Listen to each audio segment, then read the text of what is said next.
Não vou ler novamente porque já foi lido por nosso irmão diácono Abel. Eu só quero ler o versículo de número 4, pedir para o nosso irmão Wellington colocar para nós. Evangelho de Jesus, segundo escreveu João, capítulo 15, versículo 4.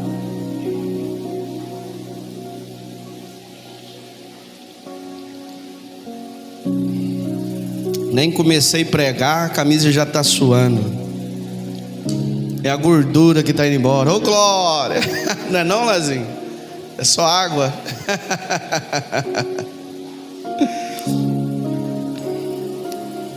Eu gostaria que a igreja, por gentileza, não é sempre, mas coloque sobre os seus pés. Se você conseguir, olhe para o telão. Vamos ler todos juntos no telão? 1, 2, 3.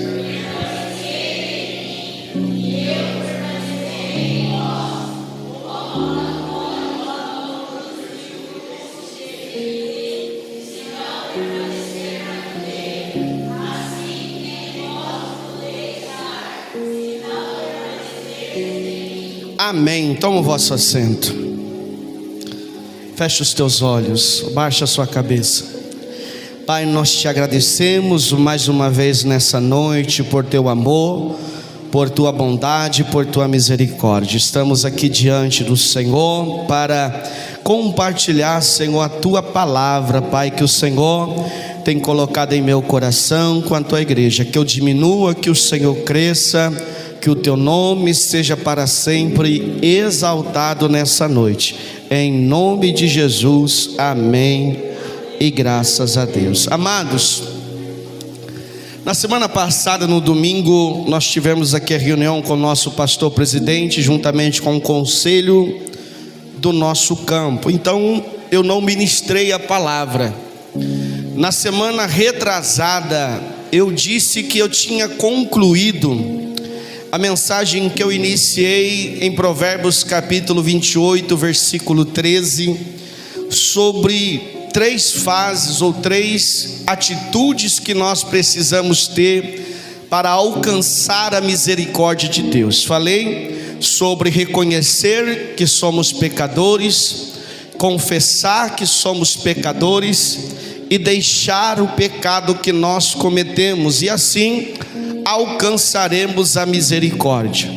No domingo seguinte eu falei que quem alcança o perdão de Deus, nós vimos na carta, se eu não me engano, que o apóstolo Paulo escreve aos Romanos, ele dizendo que nós precisamos produzir frutos dignos de arrependimento, ou seja, quem se arrepende, deixa o pecado, consequentemente, de uma forma muito natural, passa a produzir frutos, ou seja, muda de uma forma radical. Há uma mudança radical na vida da pessoa que abandona o pecado.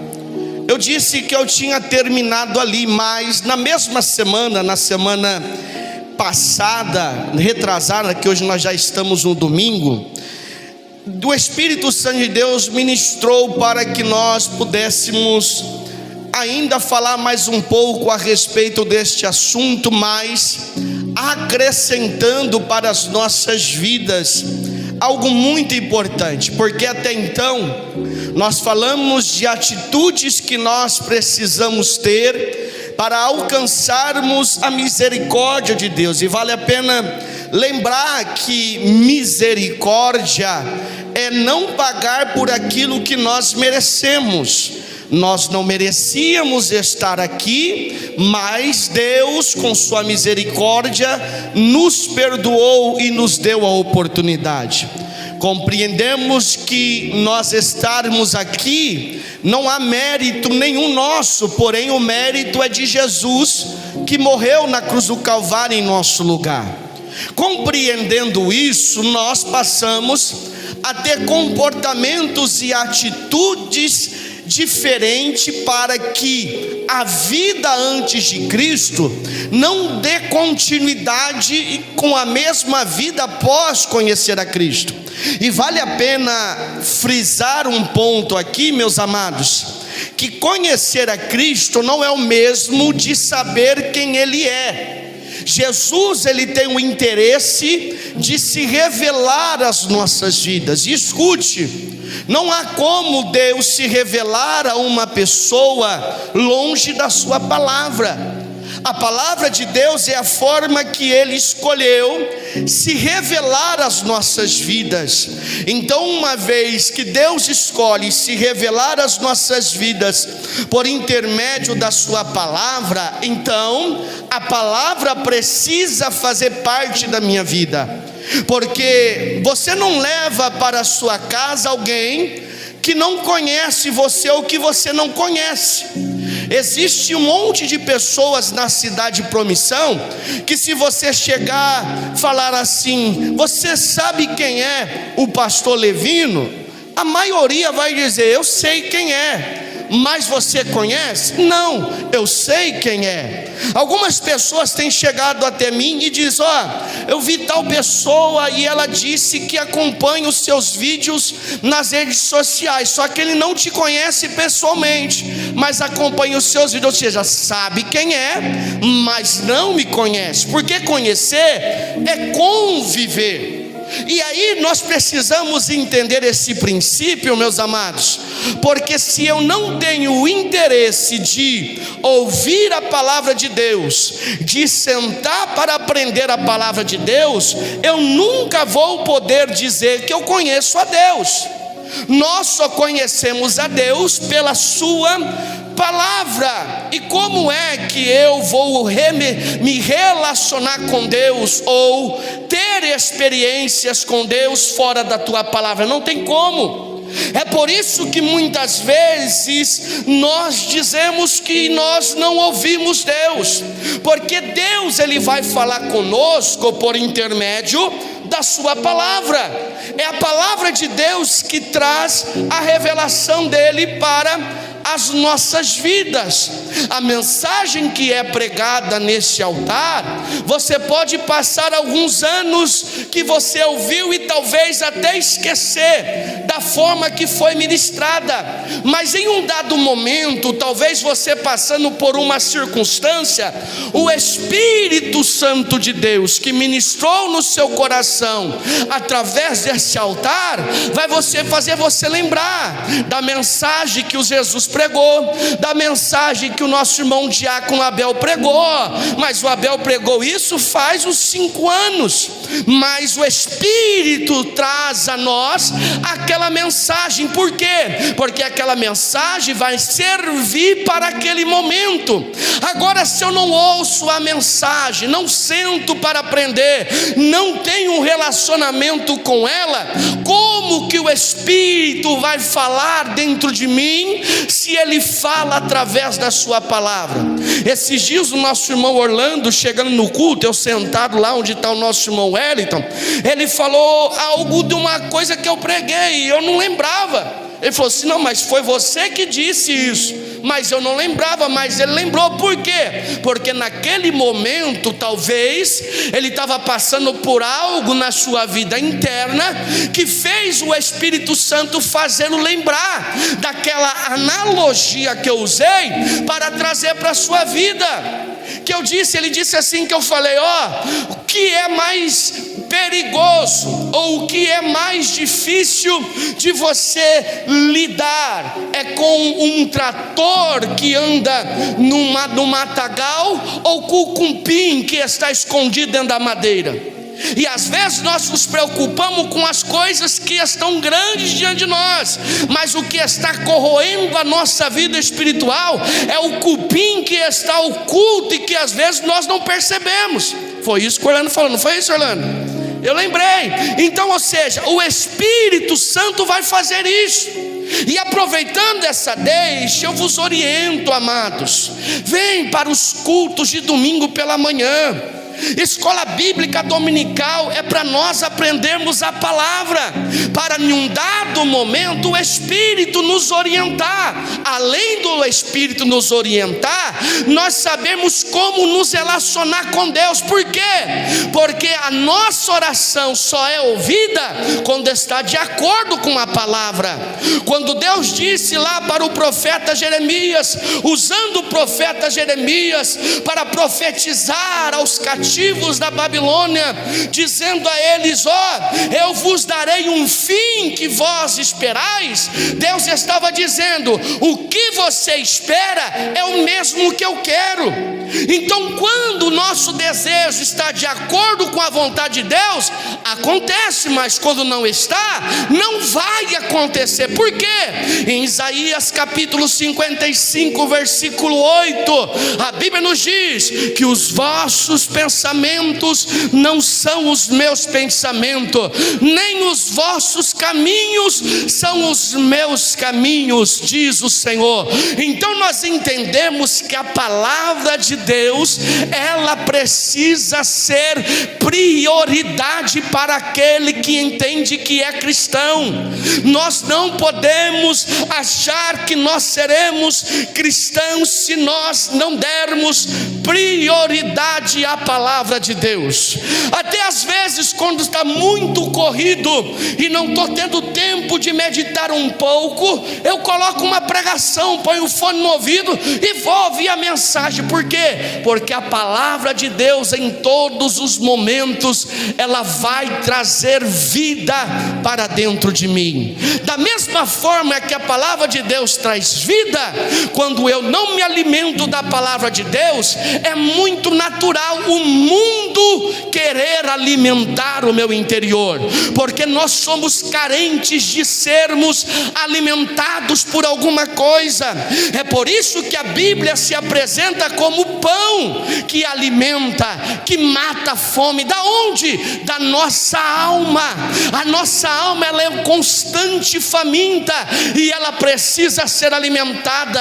E se eu não alimentá-la com louvor, com palavra, com meditação, com devocional, com oração, sabe o que vai nos alimentar? Celular, músicas do mundo, filmes, séries de Netflix, novelas, tudo aquilo que não vai agregar e pelo contrário vai nos influenciar, porque é isso que o mundo faz: influenciar contra o seu casamento, influenciar na educação dos teus filhos, influenciar em como lidar com os seus pais, porque é isso que o mundo tem trabalhado para nos distanciar de Deus. Mas quando nós nos bloqueamos com as coisas de Deus, o inimigo pode tentar, mas não vai conseguir. Quer permanecer firme? Quer não desanimar? Quer continuar até que Jesus volte? Ame a palavra. Valorize a palavra, se apegue na palavra. Sabe por quê? Porque a palavra de Deus, ela cura, a palavra de Deus, ela liberta, a palavra de Deus, ela restaura, a palavra de Deus, ela vai aonde ninguém nunca chegou dentro de você, aonde nem você mesmo chegou, a palavra de Deus vai. Em Hebreus capítulo 4, versículo 2, diz que a palavra de Deus é como uma espada afiada de 2 gumes, ela penetra e vai até a divisão da alma, da divisão da alma e do espírito, das juntas e da medula, e ela é apta para discernir os pensamentos e a intenção do nosso coração. A palavra de Deus, ela é viva e ela é eficaz, mas ela vai ser eficaz para aquele que a ama, para aquele que a traz para a sua vida, para aquele que é íntimo dela, se relaciona com ela. Então se apegue na palavra, irmão. Eu oro nas minhas orações, eu falo: Senhor, que eu venha ter prazer em meditar na tua palavra, porque como eu iniciei dizendo, nem sempre nós vamos ter prazer. Na maioria das vezes nós vamos começar a ler, o olho vai começar a fechar, a mente vai começar a pensar em outra coisa, vai começar a doer a cabeça, a boca vai abrir, o cansaço vai vir. Mas se você persistir, vai chegar um momento que você vai sentar 2, 3 horas comendo a palavra, e quando você vê, nossa, já passou esse tempo. Não estou aqui cuspindo santidade, mas eu sento lá onde está o nosso irmão Wellington ali, 4 horas da manhã, não todos os dias, mas quando eu sento, eu fico ali até 7 horas da manhã, orando e comendo da palavra. Quando eu vou pregar aqui aos domingos, eu sento ali 2, 3 horas da tarde, eu saio dali 5 horas, 5 e meia da tarde. Por quê? Porque eu vou comendo a palavra vai me alimentando, e o Espírito vai falando dentro de mim, e vai me conduzindo a viver nessa terra. Então quer uma senha para a sua vida, para o seu casamento, para a sua saúde, para o relacionamento com os seus filhos, para a sua vida financeira, para a sua vida profissional? Vai para a palavra. A palavra de Deus é o que nos dá o norte. Ela é o suficiente. Porque se a palavra de Deus não fazer por você, que é uma realidade aqui, escute isso, não vai ser a minha oração. A minha oração não vai surtir efeito se você não se apegar na palavra de Deus. A minha oração surte efeito aquele que ainda não se converteu ao Senhor. Uma vez que eu me converto, me batizo, tenho a igreja para congregar, para sentar e para aprender, e eu não me importo com a palavra, pode vir quem é você achar que vem por aí na cidade. Se você não tiver acostumado com a palavra, não vai acontecer nada na sua vida. Por quê? Porque a palavra de Deus, ela faz algo dentro de você. Ela te move, ela te transforma. Quando você for ver pelo lado de fora, pelo exterior, começa a brotar o fruto do Espírito. O fruto do Espírito só brota quando? Quando a palavra já dominou o meu interior. Introdução um pouco grande, mas o Espírito sabe como falar conosco.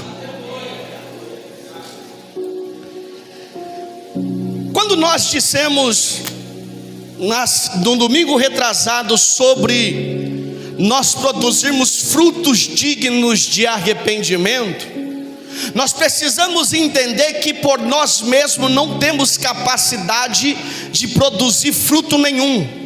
Porque como árvore que cada um pode ser comparado, nessa analogia que Jesus usa no contexto, nós somos árvores infrutíferas por nós mesmos. Não temos capacidade ou mérito humano para produzir frutos dignos de arrependimento. Não somos capazes de sermos bons por nós mesmos. Podemos ser pessoas que lutamos para viver bem na sociedade, podemos e temos muitas pessoas aí, mas produzir frutos dignos de arrependimento, fruto que gera mudança, fruto que muda o norte, fruto que faz aflorar o fruto do Espírito, só é possível quando nós estamos ligados à videira verdadeira. A Bíblia nos mostra, no contexto que o nosso irmão diácono Abel leu, que Jesus ele se apresenta como a videira verdadeira. E aí o versículo de número 4, ele orienta: permaneça em mim, permaneça nessa videira. Ou ele diz assim, e eu vou permanecer em vocês. E ele diz assim, como a vara de si mesma não pode dar fruto se não permanecer na videira, assim também é vós, se não permaneceres em mim. Ou seja, nós estamos num processo aqui de mensagem que nós ouvimos que nós precisamos reconhecer. Glória a Deus, eu acredito que passamos a reconhecer os nossos pecados, por mais que ainda ainda voltamos às vezes praticá-los. Nós nos arrependemos, nós confessamos e nos esforçamos para deixar. Agora, o processo que precisa dar continuidade é produzir fruto, porque só é possível você ser uma pessoa convertida ao Evangelho quando você produz alguma coisa, e você não vai produzir por esforço nenhum. Como eu disse, o Espírito vai fazer esse processo dentro de você, que as pessoas vão olhar.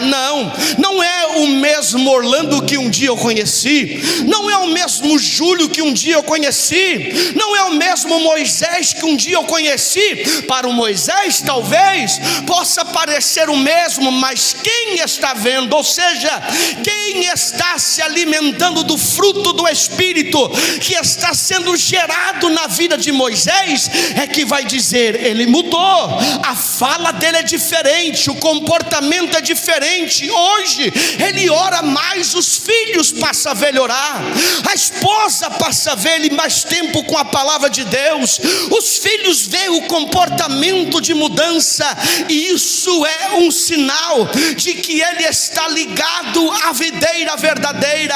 E a videira verdadeira, que é da onde sai o verdadeiro caule, o líquido, o alimento, o sustento para os ramos, para os galhos, é o que está fazendo com que ele gere fruto, entende? Nós não somos uma árvore, você não é uma árvore capaz de gerar fruto por si só. Você pode ser uma árvore capaz de gerar fruto no mundo pecaminoso, como eu também sou, mas árvore capaz de gerar frutos eternos só é possível quando nós estamos ligados à videira verdadeira, que é Cristo. Há um contexto bíblico, se o nosso irmão diácono Wellington achar, coloque para nós, Jesus dizendo: vocês são os jambuzeiros bravos, ou seja, você é uma árvore infrutífera, você é uma árvore que não tem capacidade de gerar frutos eternos, você é cheio de espinho, mas você foram enxertados na videira verdadeira, que é Cristo. Ou seja, antes nós éramos espinhos para o mundo, antes nós tínhamos uma vida que as pessoas queriam distância, quem se aproximava se machucava diante de nós, mas quando Jesus nos salvou, ele nos pegou, nos enxertou, colocou em nós, ligou nós a ele. É por isso que hoje nós somos capazes de gerar fruto em nossa casa, de gerar fruto em nossos filhos, de gerar fruto na sociedade, e tudo isso é por causa de Jesus Cristo. Então entenda, há um processo. Quando é que eu sei que eu me converti, pastor? É quando de uma forma muito natural, ali o linguajar muda, o pensamento muda, a realidade é, e não estou pregando uso e costume, a vestimenta muda, aquilo que os meus ouvidos estão acostumados a ouvir muda, os meus olhos, a forma que eu vejo as coisas muda. Por quê? Porque já não vivo mais eu, mas Cristo vive em mim. Hoje eu sou morada do Espírito Santo. Antes eu era templo de Satanás, eu carregava ódio dentro de mim, eu carregava mágoa, eu carregava rancor, eu carregava maldade contra as pessoas, mas hoje eu carrego vida, e mesmo aquele que está morto, Jesus fala dentro de mim. Assim como eu trouxe vida a você, eu posso trazer vida a ele. Vai atrás, pregue a ele, insista a ele. Por quê? Porque hoje você está ligado à videira verdadeira, e ela se chama Jesus Cristo. Ela se chama Jesus Cristo. O erro dos nossos dias é que muitos cristãos estão ainda tentando do seu jeito. Muitos cristãos ainda estão tentando caminhar e fazer do seu próprio jeito, enquanto Jesus está dizendo: fique ligado em mim, fique enxertado em mim. E o que é enxerto? Quem já viu um enxerto? Talvez alguma das mulheres que gosta de planta, quer que uma planta floresce, que ela crie vida, ela vai lá, pega o tronco grosso daquela árvore que está florida, vai lá e corta um pedaço, e pega aquele galho que talvez está morrendo, dá uma faísca nele, deixando fininho, e enxerta naquele tronco, passa uma fita amarrando, e dali em diante começa a jogar água, a molhar. Daqui a pouco aquele tronco vai estar ligado àquele galho, e aquele galho que um dia estava decretado a morte, passa a produzir fruto, passa a alimentar, passa a agregar para aquele que está à sua volta. Por quê? Porque está ligado à videira verdadeira. E Jesus está dizendo: se agregue em mim, se agregue em mim. Nós somos seres humanos e somos tendenciosos a depositar nossa confiança em homens. O salmista diz assim: uns confiam em carros, outros confiam em cavalos, mas nós confiamos no Senhor, no Deus dos exércitos. Eu tenho a minha casa, eu tenho a minha família, eu tenho a minha esposa, mas minha esposa não garante a minha salvação. Os meus filhos não garantem a minha salvação, e eu não tenho capacidade de garantir a salvação deles. Da mesma forma que eu entendo que eu estou salvo porque eu estou ligado à videira, eles precisam também ligar-se à videira. E um detalhe mais importante: eu não posso ligá-los na videira, eu não tenho a capacidade de enxertá-los na videira. Sabe quem enxerta? É o Espírito Santo de Deus. Se você se sente como um galho que está seco, que não consegue produzir fruto, fala: Espírito Santo de Deus, eu quero estar na videira, me liga à videira verdadeira que é Cristo.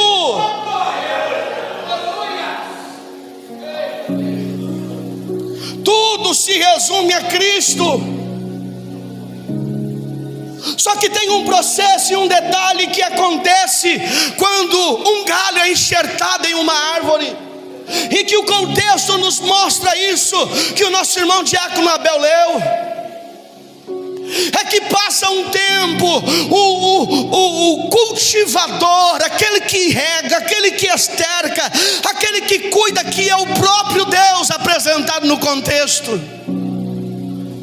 ele vai todos os dias cuidando e podando aquele galho que um dia estava morto. Podar é tirar algumas coisas que às vezes nós entendemos até que é bom, mas quando ele poda é porque aquilo que é bom não é o suficiente, ele quer trazer algo melhor para a sua vida.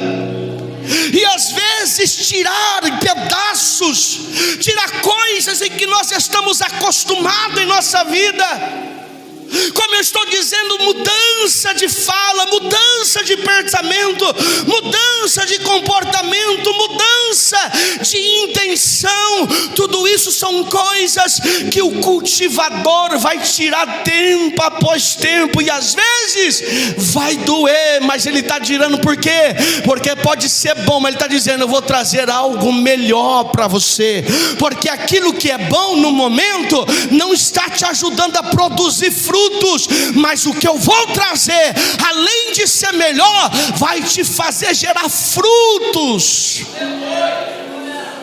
Não, pastor, mas eu não quero. Aí o cultivador fala: aquele tronco, aquele galho que não der fruto, ele corta, ele arranca da videira e joga no fogo para ser queimado. Nós vivemos em um tempo que é pregado muito um evangelho fácil, irmão. Estão se pregando um evangelho muito fácil por aí, mas quando nós vamos para as letras bíblicas, quando nós vamos para os contextos, para os versículos, não é desse jeito. O que se prega em nossos dias, não se prega mais sobre arrependimento,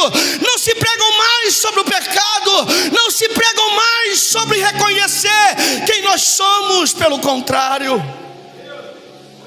A mensagem pregada em nossos dias é que Jesus veio neste lugar para nos servir, e não nós estamos aqui para servi-lo. A mensagem que nós ouvimos em nossos dias é que Jesus, Ele tem que te dar, é que Jesus, Ele tem que salvar, é que Jesus, Ele tem que mudar. Jesus não tem que fazer nada, porque o que Ele fez é o suficiente lá na cruz do Calvário.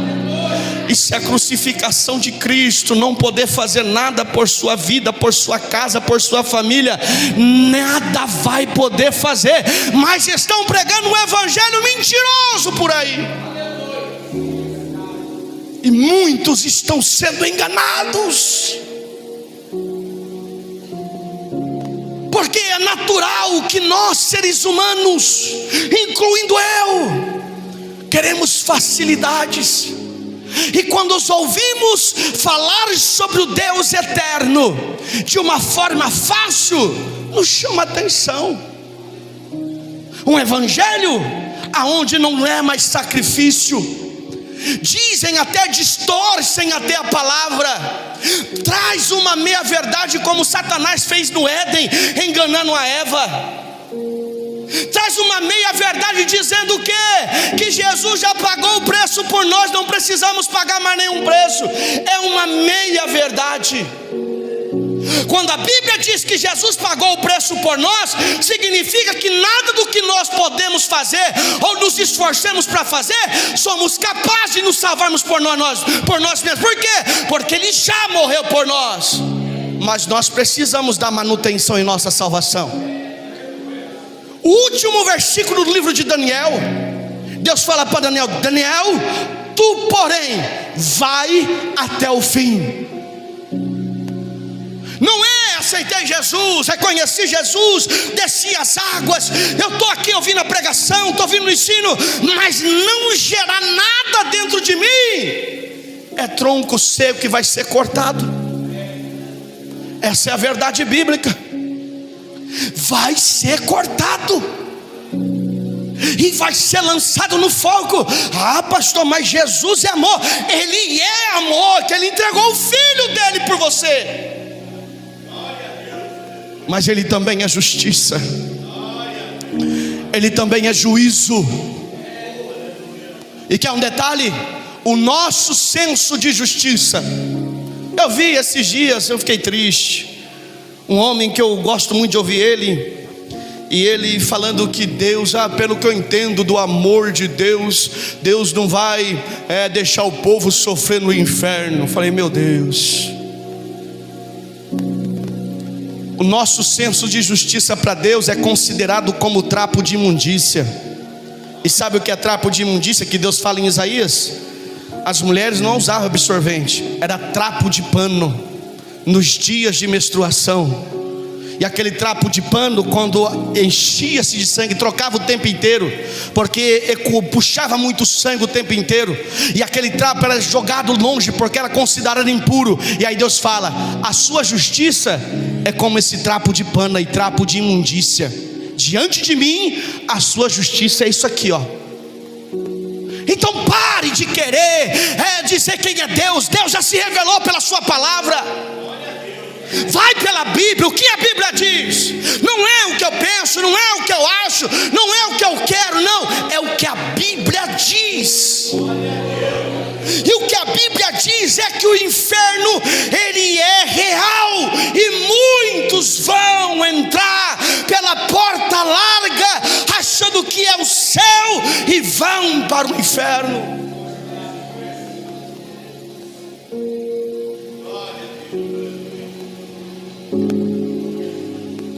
Versículo de número 6, João capítulo 15. Quem não permanecer em mim é lançado fora como a vara e seca. Tais varas são recolhidas e lançadas no fogo e queimadas.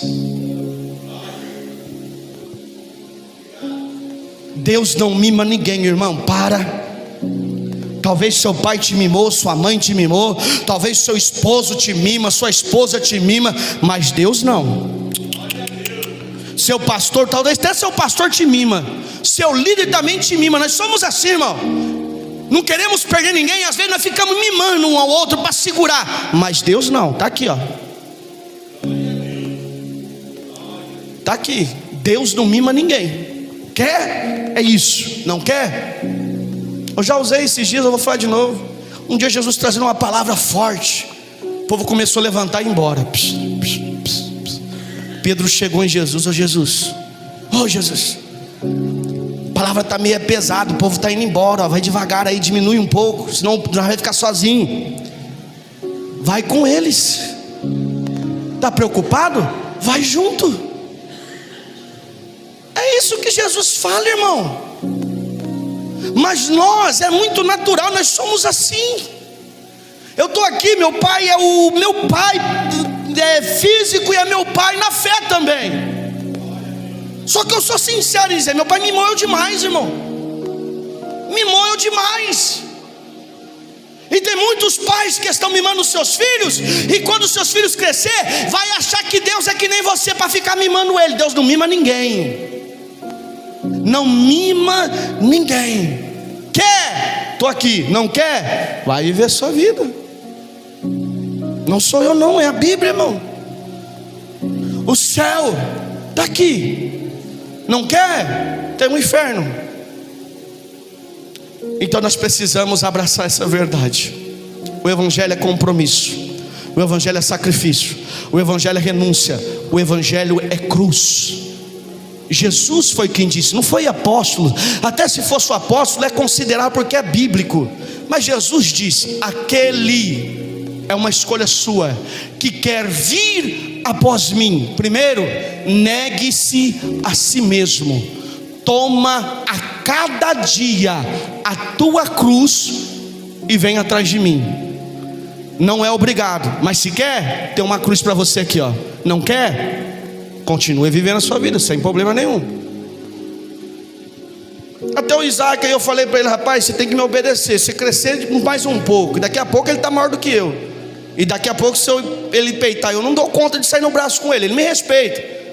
Mas vai chegar um tempo que eu não vou dar conta. Se ele me desrespeitar, ele pode ter 16, 17 anos.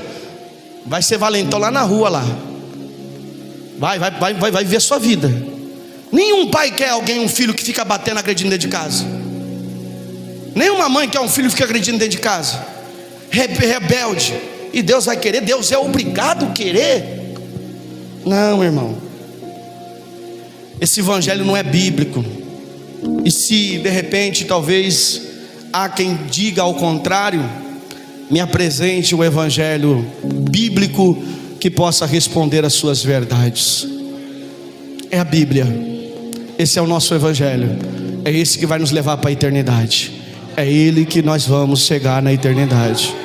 Houve um tempo, amados irmãos, que se ensinava muito e pregava muito que Deus é amor, só Deus é amor. Jesus te ama, vem que Jesus te ama, vem que Jesus não. Vem que tem uma cruz para você carregar. E a cruz é sua, não é dele. São responsabilidades suas, são atos seus, são coisas que você fez que agora você precisa tratar, mudar. Rapidamente, irmão, eu conto isso direto da casa de recuperação, que eu vou todas as quartas lá pela manhã pregar lá. Eu falei para eles, eu passei 7 anos usando droga. E nesses 7 anos eu cavei buracos no coração do meu pai, das pessoas que me amam. Aí eu estou aqui e eu mudei, glória a Deus, na casa de recuperação eu mudei. Só que lá no coração do meu pai está um buraco ainda, irmão. Aí você sai daqui, você quer chegar lá, achar que está todo mundo de braço aberto. Vai ter um churrasquinho? Vai, mas vão continuar desconfiando de você. Por quê? Porque tem um buraco lá que você vai ser obrigado a tampar ele dia após dia, assumindo suas responsabilidades, porque você feriu muita pessoa, maltratou muita pessoa, e leva tempo para você reconquistar de novo a confiança. Ah, pastor, mas estou aqui orando, não quero saber. Há alguém lá fora te esperando que vai querer ver mudança na sua vida. Quando eu cheguei na casa do meu pai, que eu saí da casa de recuperação a primeira vez, eu ia para a igreja sozinho, chegava em casa, vem aqui Jesus, faz favor, corre aqui. Chegava da igreja, meu pai estava em casa. Vem rapidinho, meu amigo. Chegava da igreja de roupa social. Ô pai, cheguei. Você chegou, filho? Cheguei. Você está bem mesmo? Olhando no olho, irmão, cheirando para ver se estava cheirando alguma coisa. E eu entendia isso e eu não julgava ele. Por quê? Porque quem fez ele ter isso contra mim foi eu mesmo. Eu falei para eles que um dos motivos que muitos voltam para as drogas é porque ele chega lá e não quer aceitar ninguém mais olhando feio para ele, não quer aceitar mais ninguém desconfiando dele. Vai desconfiar. É chegar, irmão. Meu pai olhava para mim assim, ó, e aí, tá tudo bem?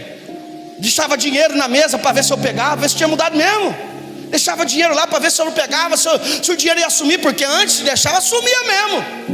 Eu entrava dentro do quarto dele lá, abria o guarda-roupa e levava 50, 10 embora para usar droga. Ele deixava lá para ver. E eu deixava. Eu sei que quem fez isso com ele foi eu. Ele está traumatizado por causa da minha culpa, mas eu vou conquistar de volta a confiança do meu pai. E hoje eu estou aqui, meus irmãos. Aí nós queremos diante de Deus, vivendo uma vida totalmente desgraçada na rua. Aí chega aqui, Deus tem que ficar me mimando. Para me ficar aqui, Deus não vai mimar ninguém não, tá? Deus não vai mimar ninguém. Deus quer salvar nossas almas. Ele nos ama. Ele quer te ajudar, Ele quer te fortalecer, Ele quer te levantar, Ele quer mudar a sua vida. Mas esteja enxertado nele. Se enxertado nele, você vai produzir muitos frutos.